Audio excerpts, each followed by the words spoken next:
साजिद रशीदी जी से सवाल पूछे उससे पहले रोहन गुप्ता जी से बात कर लेते हैं।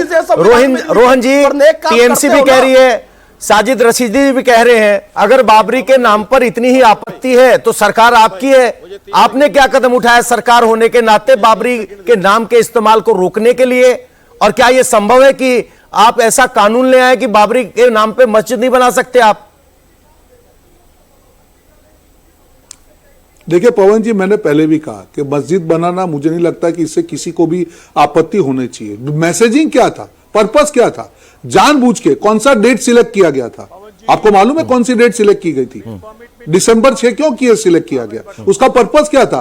आपको मालूम है कि जब बाबरी मस्जिद मुद्दे पर सुप्रीम कोर्ट ने अपना ऑर्डर दे दिया, उसके बाद में वहां पे मंदिर का निर्माण हुआ, मस्जिद के लिए भी जगह दी गई, तो आपको उकसाने की जरूरत क्या है? अगर आप सुप्रीम कोर्ट के निर्णय का स्वागत करते हैं तो कोई जरूरत नहीं है। यह बात है नियत की, यह बात है नीति की, क्योंकि उनको इस मुद्दे पे तुष्टीकरण करना था, क्योंकि लोगों के सेंटीमेंट को भड़काना था, और यही कारण कि मैं इसका विरोध कर रहा हूं। आप मत करिए ना। और आप, मुझे क्या लगता है कि अगर ममता बनर्जी चाहती, जो शांतिपूर्ण विरोध जो होता है हिंदू की हत्या के खिलाफ, उसके ऊपर वो जो पुलिस का दमन हो सकता था, तो क्या आपको लगता है कि अगर उनकी परमिशन नहीं होती तो वहां पे इस जो प्रोग्राम है उसकी अनुमति मिल सकती थी? नहीं मिल सकती थी।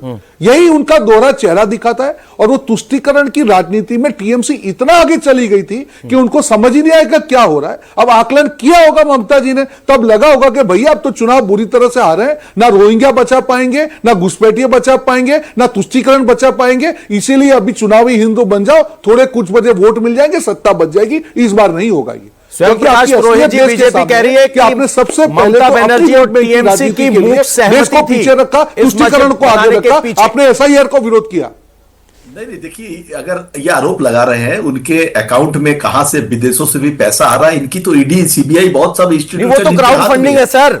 यहाँ तो क्राउड फंडिंग में विदेशों से भी पैसा आ रहा है। 50 रुपए भी नहीं, वो क्राउड फंडिंग आप भी कर सकते हैं, कोई भी कर सकता है। हम उसके लिए क्या रोक है? हम ममता बनर्जी जाके रोकेंगी तुम अपनी जमीन में कंस्ट्रक्शन मत करो? हाई कोर्ट के ऑर्डर के बाद में काम हुआ है। अगर वहां पे किसी भी तरह की दंगा हो जाता है, किसी के ऊपर में कोई तरह का कोई एक्शन लिया जाता है, क्रूर एक्शन, कड़ा एक्शन लिया जाता है, तब आप ही सवाल करेंगे कि ममता बनर्जी ने लॉ एंड ऑर्डर को संभाल नहीं सकी। आप ही लोग सवाल खड़ा करेंगे।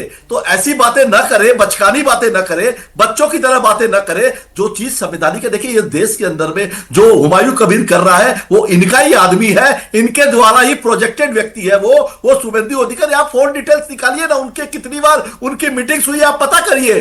2021 के बाद में, उसके पहले 2019 में लोकसभा का टिकट तो आपने दिया था उनको। 2019 में हुमायूं कबीर कहां से आए भाई?